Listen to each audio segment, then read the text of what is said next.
hello and a very warm welcome to Brand Equity with me, Sonali Krishna. Lots has happened across the world over the last 2 years. The agency model, for one, has definitely come under the scanner. Media platforms saw different report cards. We witnessed a resurgence of TV like never before. Digital strengthened its position. Print took a rather bad beating, and other media stood lifeless. On the show today, I am joined by Ashutosh Srivastava, CEO, Asia Pacific of GroupM, and one of the brightest minds of the industry. So who better than Ashu, as he's popularly known in the industry, to throw light on a myriad of subjects, from emerging new agency models, a candid critique of 2021, expectations and challenges of 2022, to the shape and form the media landscape will take in this decade. Well, on that note, thank you so much, Ashu, for joining me right here on the show. It's been a while. How have you been? It's great to be actually back here after 27 months. So I know. How's the ride been? Very good. I mean, so many things, some good, some bad, but I think overall the ride's been fantastic. So many changes. It's great to see the momentum. So really enjoying it now. So I'm glad you talked about the fact that the last 27 months or so has witnessed some dramatic changes. So let me dive in straight and ask you to point out to me what have been the big headline changes, in terms of your observation, not just, in India or Asia Pacific, but globally, the big macro trends you're seeing. Yeah, I mean, probably the single biggest which came out of COVID, of course, as we all know, is the huge increase in sophistication in e-commerce, both from platform point of view, of course, the maturity of the platforms and penetration, but the way brands have adopted this, especially after the initial shock of the pandemic, and embraced it in a big way and quickly ramped up, building capabilities. I would say probably the same for the agency sector as well. And obviously leading to huge demand for expertise and talent in that area. So that probably was the biggest sort of defining change during this period as brands grapple to find new ways to reach consumers. Of course, many other changes as well, with so many people forced to be at home during that period. I guess the consumption of all kinds of content went up quite significantly everywhere. And you could see, despite all the challenges that were there, just the quality of the content that was produced and the new distribution platforms, with the growth of OTT, different models being tried there. So the whole game of video changed so dramatically during the same period as everyone adapted themselves. Just the growing consciousness about the role of data, consumer data in marketing always was there, but to do it on scale, especially FMCG companies, which were not traditionally big CRM players, being able to implement technology, sort out their customer data better. So all these have been, I would say, not incremental, but exponential leaps in the last couple of years, and really triggering there for a lot of change in demand for services within the marketing sphere, demand for talent, huge growth being triggered. And I would say the other defining one is, because habits changed, suddenly a lot more businesses, which were earlier smaller footprints, are now able to scale because of the ability to go direct to consumers, as well as use the retail marketplaces, which are thriving everywhere, right? So what that means is a lot more brands being created. So again, exciting times, I think, for everyone in this sector. Okay, I have several rejoinders to what you just said in terms of understanding what you're trying to say. So as a layperson who's read several reports and commentaries given by many, CEOs, including global conglomerates, everybody has talked about the fact that, globally, they have seen the highest growth rate. Yes. I want to put that into perspective, in terms of what they mean by the highest growth rate. So, of course, 2020 was a damp squib. So we can't really compare 2020 to 2021. Obviously, the growth rates would be great. Given that it was a no-show year. But if I compare it to 2019 as my base year and look at how we performed as an industry in 2021, and you can give me the GroupM perspective as well, and we look at, client sentiment and juxtapose that with consumer sentiment. There has been a dampening of consumer sentiment because of just especially in emerging markets such as ours, where there has been, a loss of jobs. Some of us are privileged to still hold jobs. Many people have, managed, suffered a huge cut in their take home. So all of that has kind of seen consumer spending dampening a bit. Of course, whenever lockdowns were released and we could all come out of our cages, we saw that excitement happening. But overall, from an overall spending pattern, when insecurity is looming large, we don't know when the next wave is. Yes, now if you see in India, people are much more confident. It's as if it doesn't exist anymore. But it's short-lived. That spurt seems to be short-lived. And clients going through several challenging situations and hence also tightening their purses. How are you seeing all that play out? So how did that play out in 2021? And going forward in 2022, when there is actually now a comfort in understanding and living with the virus, how are they changing their perspective? So there are many layers to this, Sonali. Firstly, 2020, year of pandemic. Again, it hit, if you remember, different countries at different times of the year, right? In terms of just the acuteness and shutting down. So I always see 2020 also as a year of two halves. The first half was pretty much the pandemic and marketers and the whole ecosystem basically learning to deal with how to work. However, we did see bounce back even in 2020 in the second half. The second half were very different.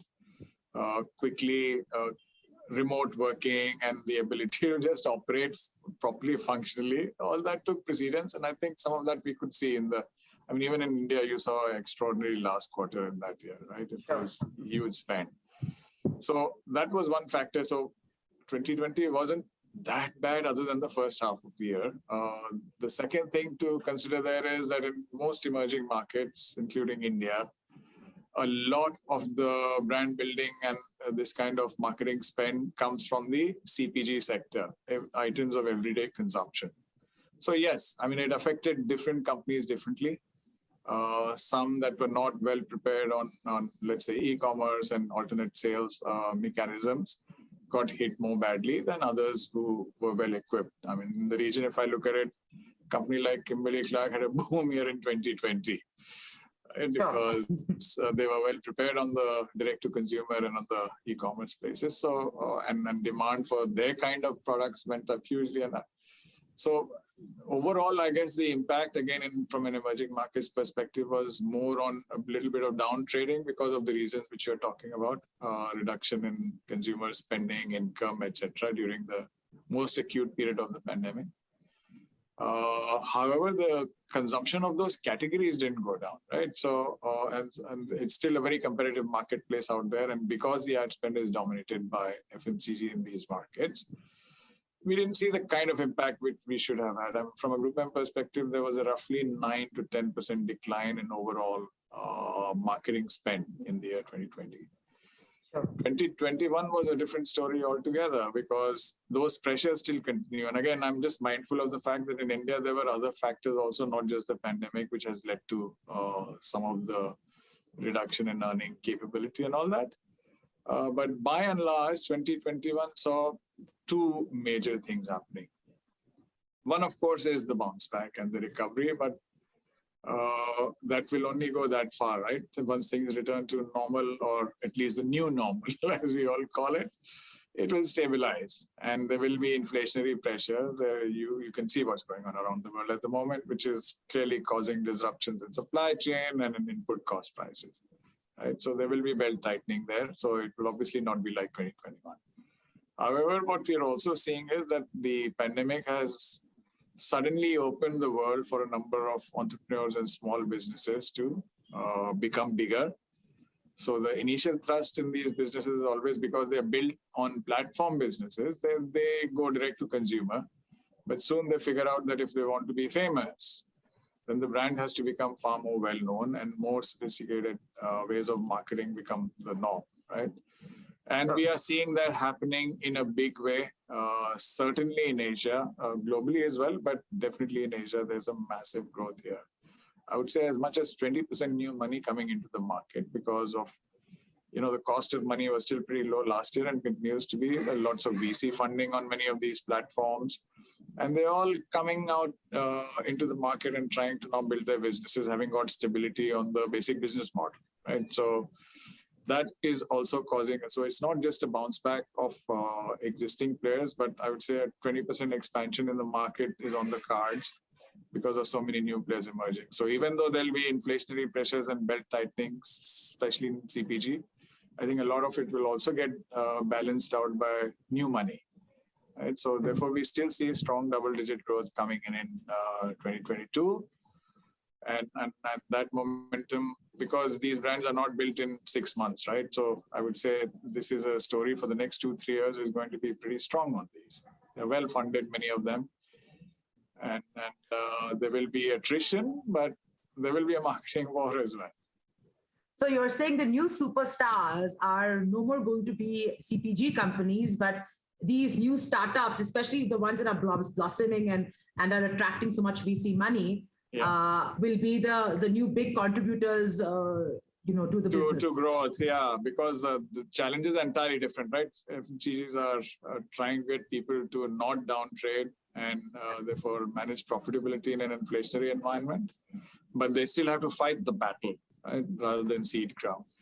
And the new ones are just trying to become famous. So, and you can see that very well here in India.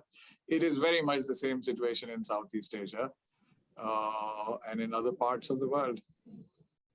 Okay, so if you just look at the Asia Pacific performance, right? And yes, we've seen a bounce back globally, but if I just, break it down by regions and you look at APAC, and you'd be the best person to answer this, and you juxtapose that with North America or, Europe, the growth numbers of every region has grown, but APAC seems to have grown the least. What would you ascribe that to?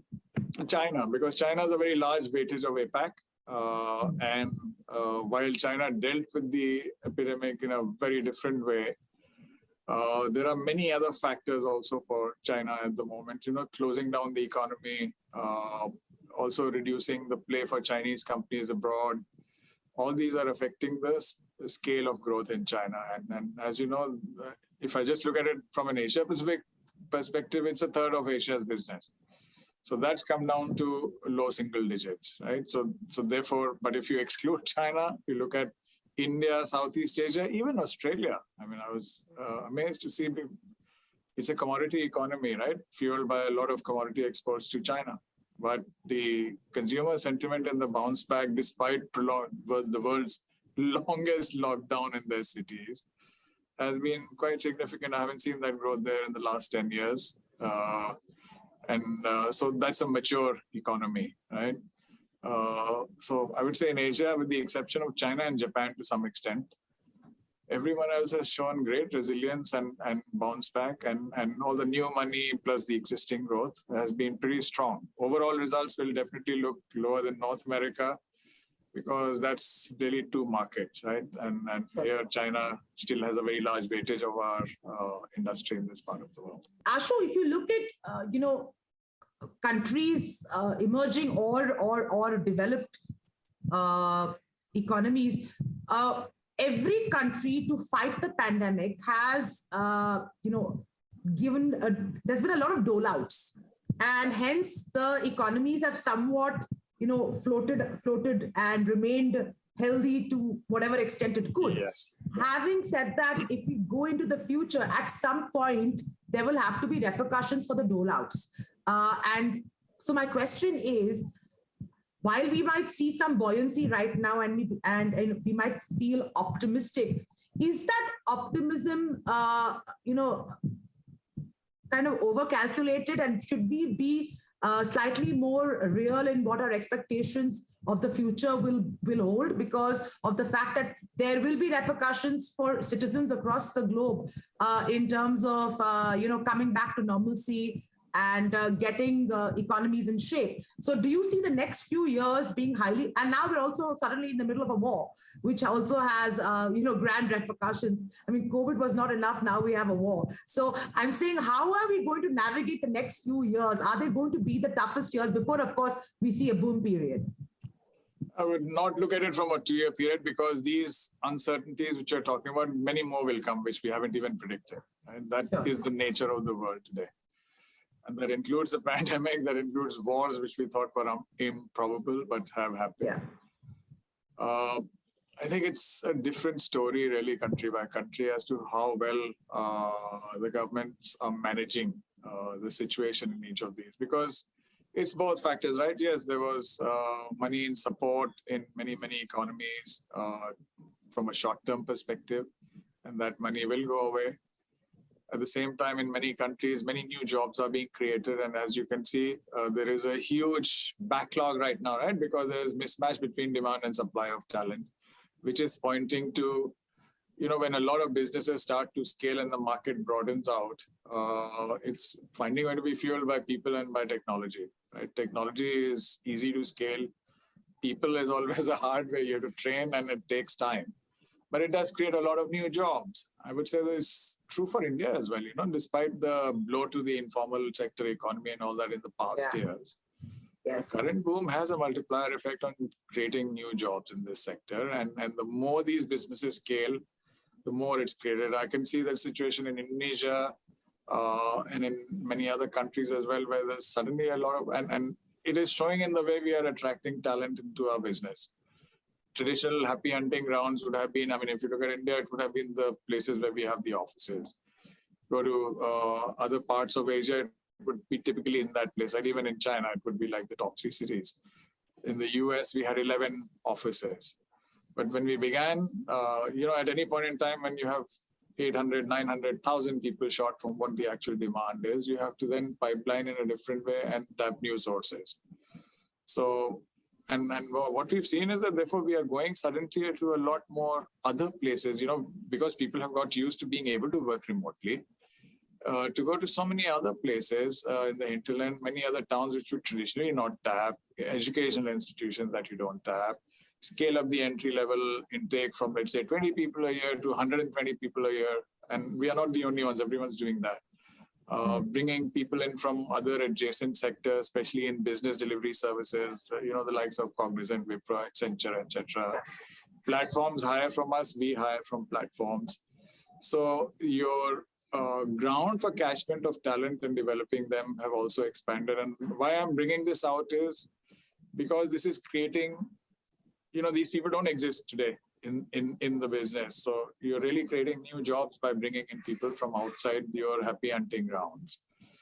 And we are not the only ones. Clients are doing it, platforms are doing it. So I would say that will have a multiplier effect on this whole thing. So yes, if I look at it from a 1 year or 2 year perspective, there'll always be ups and downs. There'll be war, there will be interest rate rise, there will be multiple extraneous factors. But if you smoothen it out and look at it over, let's say, the next 5-year cycle, I think expansion of businesses, finding alternate supplies of energy, all these sectors are going to boom. So, and there will be investment behind these. And I think eventually it boils down to having the talent and therefore bringing new jobs into the economy. Sure. If we just look at different mediums and their performances, right? We saw globally a resurgence in TV. In India too, TV did a big comeback. Print, of course, took a big beating. Digital is now a strong number 2 and poised to take over TV as well, as forecasts are suggesting. Other out-of-home cinema just about recovering. But if you see the play of media, do you think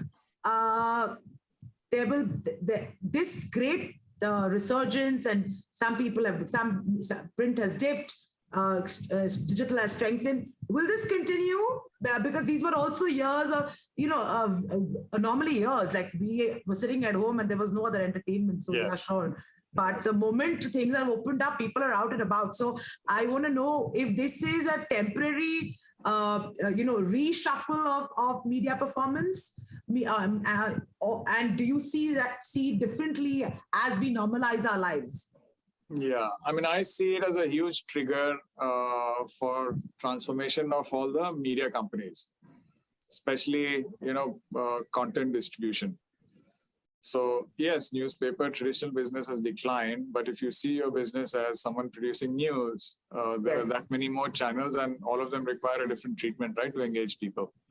When you have your presence on the mobile, it's not just about putting in a website and putting the same stuff which you have in the newspaper, right? So the ones who play that game right, at the end of the day, great content is produced in many places, right? But the credibility behind that content comes from the brand. You're representing a brand on this call.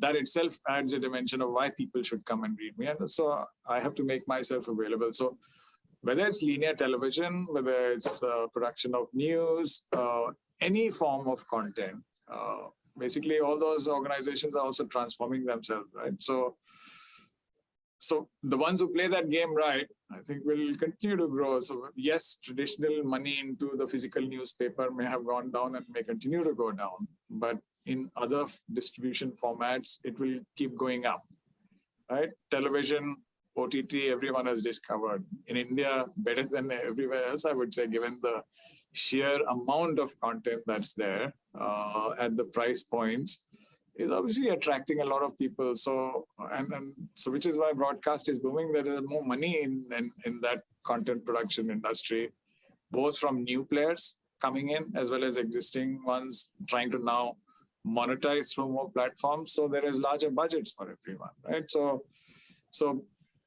this is all, yes, people will not now sit at home, but they will consume in different formats in different places. Right? So as long as the producer gets to understand that consumer behavior, has a deep understanding of that, and can reformat or repurpose content, you will always attract eyeballs, and then the brand money follows that with a bit of a lag. So I see it really depends on the individual content producers, broadcasters, news producers, how well they play this game. The opportunity is there, is the way I would put it. Okay. So then my question is that if you're seeing such a metamorphosis of generally the media landscape, and agencies model their entire business on how media companies are functioning, how does that change your business model? I know that there has been a change in terms of all large organizations such as yours have kind of restructured and re-geared themselves and made them more digital friendly, more agile, and all of that. Having said that, today, if you look at just the GroupM business or any of your peers who are as big, would you say that how much of your chunk is coming from digital? If I look at our revenues, it's now more than half, even in India, right? More than half. Yeah, it's more than half even in India. Also, our foray into content, etc., has also now started to generate a large chunk of the revenue, right? So there's actually much more diversification of the revenue itself. And in some countries, it's probably 2/3 now, right? So that definitely is, and it is a function of the demand in the marketplace because of, so there are many models, but the complexity is also growing exponentially. There are many, many platforms. It's difficult to form a single view of the consumer or to track your ROI of the marketing spend. So all the more reason for agency services in terms of strategic advice in many of these areas, and not just in buying the media, right? So that is obviously transforming the business model itself. On the executional side, again, to me, the big impact of this entire pandemic has been just in sheer adoption and maturing of technology in every business.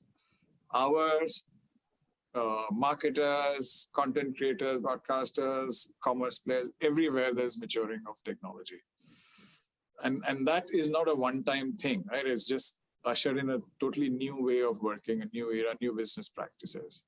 So for us, for instance, it just gives us ability to gather vast amounts of data on how different campaigns are performing, right? So clearly there is a move in the next generation of our services on the execution side is to price the services based on the outcomes that are achieved, right? Now, previously that would be difficult because you are not able to really gather all the data, build norms, because, in a sense, there's I mean, the nearest parallel I can draw is in an insurance business, the actuary is the one who minimizes the risk, right? When you guarantee outcomes and you base your business on that, you have to also manage your risk. So I see similar practices emerging in the media buying business, for instance, right? Because you take the risk of the outcome and you get paid based on the outcome, in which case then you have to be pretty damn good at predicting what that outcome would be and manage your businesses. So, and now today's technology and the data will allow us to do this over the next 2-3 years. These capabilities will only rise, and therefore brands also will want this kind of accountability. Today, they can't measure it.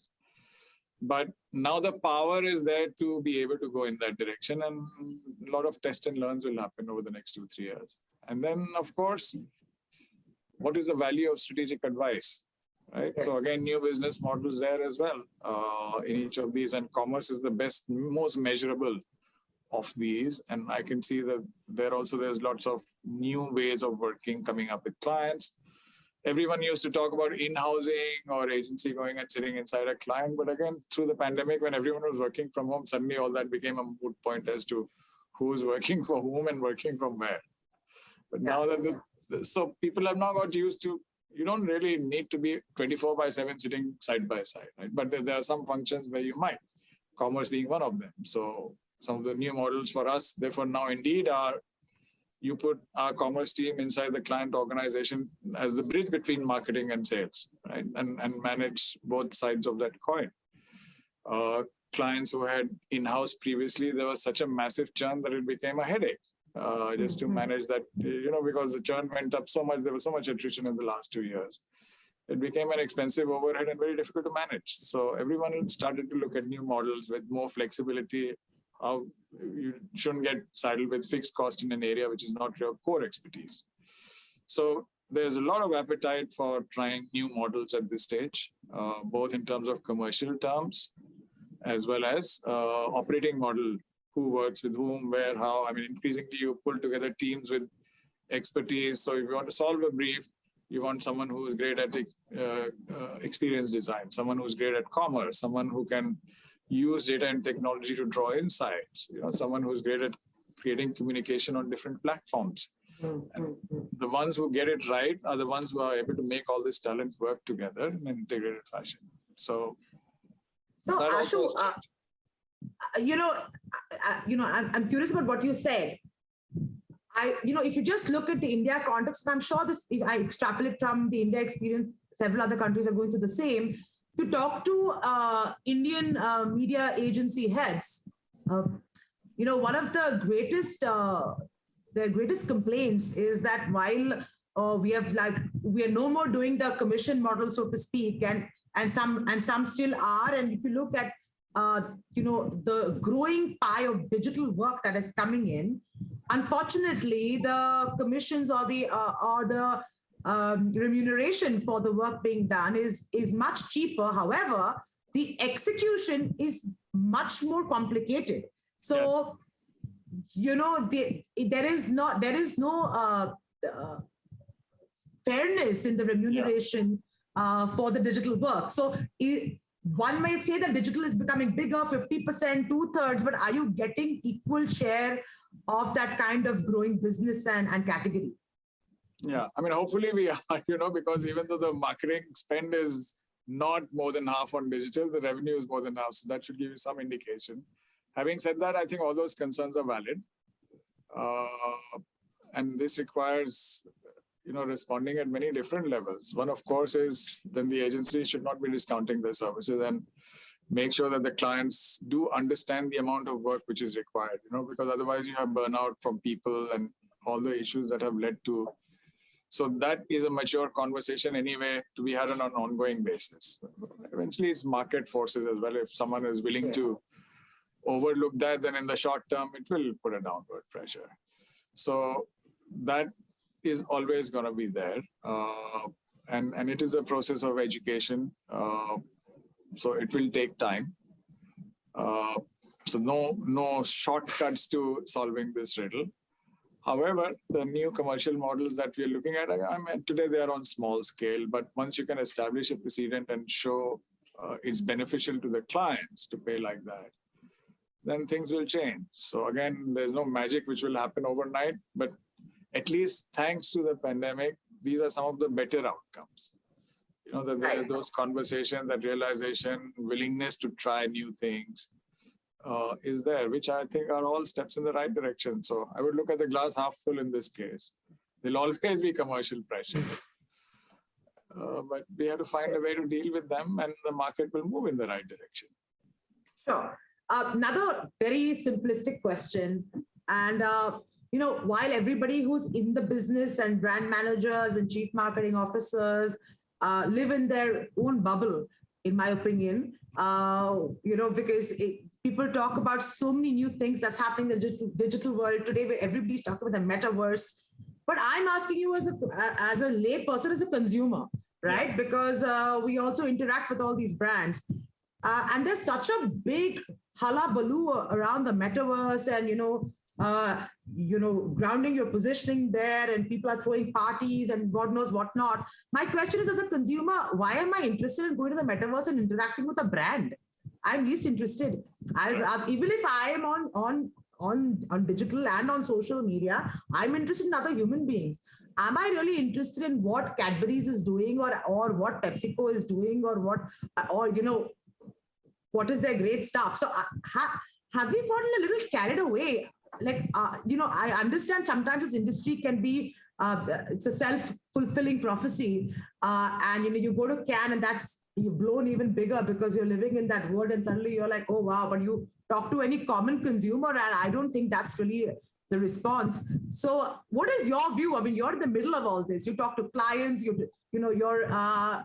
across regions and countries. You have a perspective. Do you think I'm right in calling it out that we're going a bit crazy? Yeah, I mean, the way I would put it is the fundamental principles remain the same, irrespective of whether you're in the physical world or whether you're in the digital world or Web 3.0, Metaverse, whatever it is. People will come to you if you have something interesting and compelling to offer, right? The same rules apply in this world as well.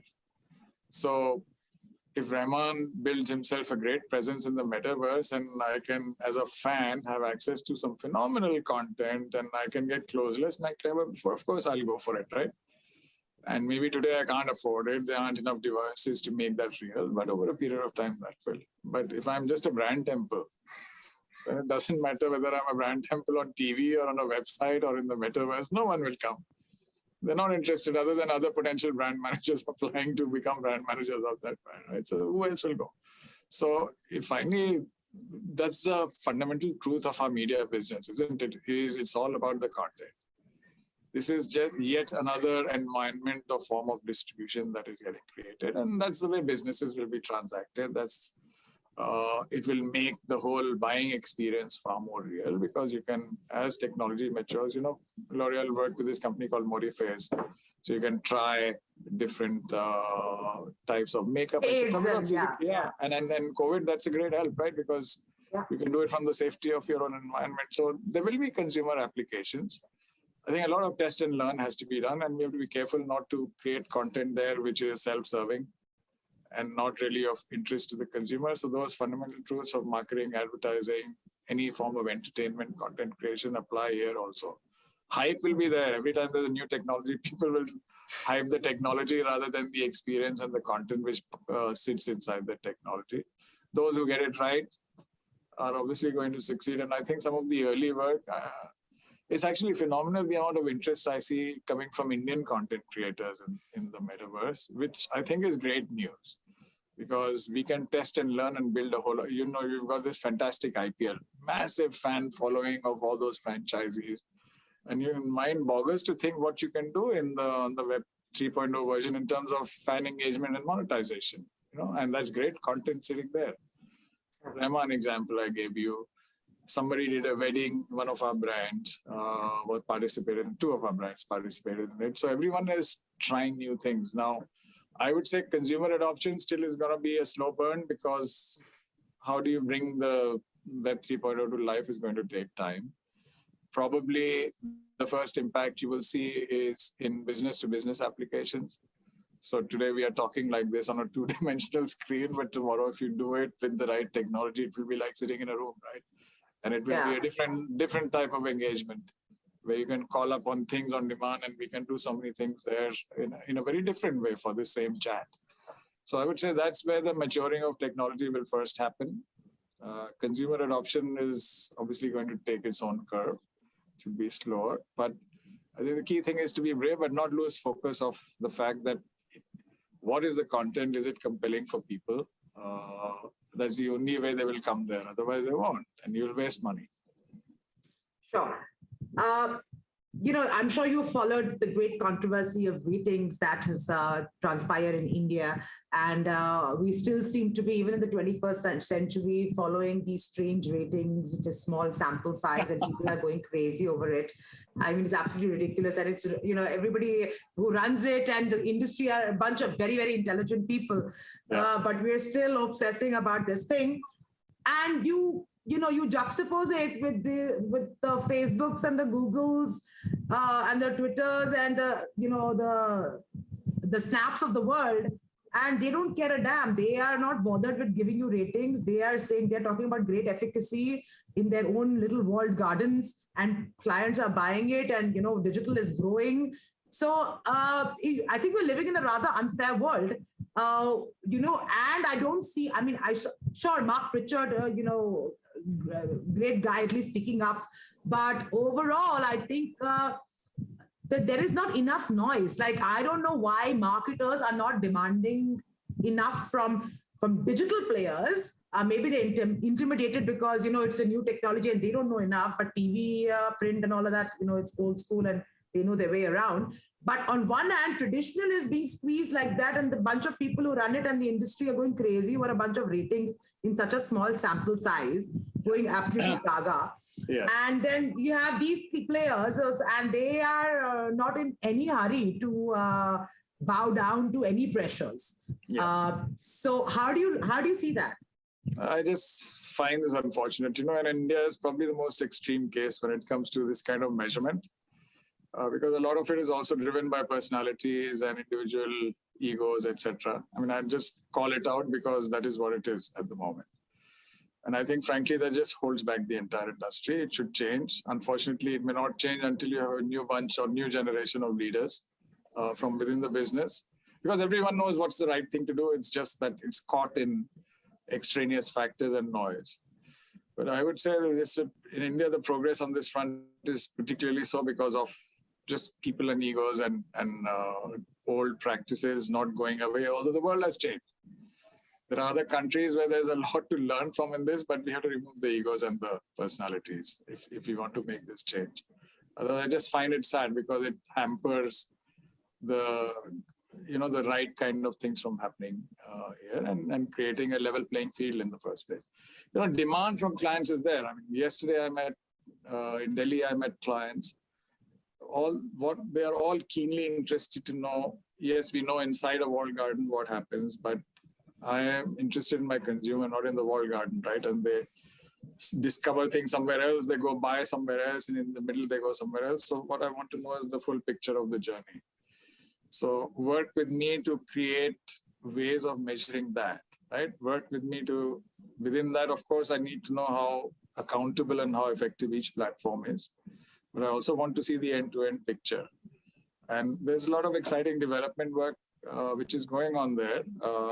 So it's a question of being able to implement it here and do more of it. But I would say the BARC, etc., is a distraction because that is caught in a time warp of a different time and place, and actually just comes in the way of the agenda, which is really sad.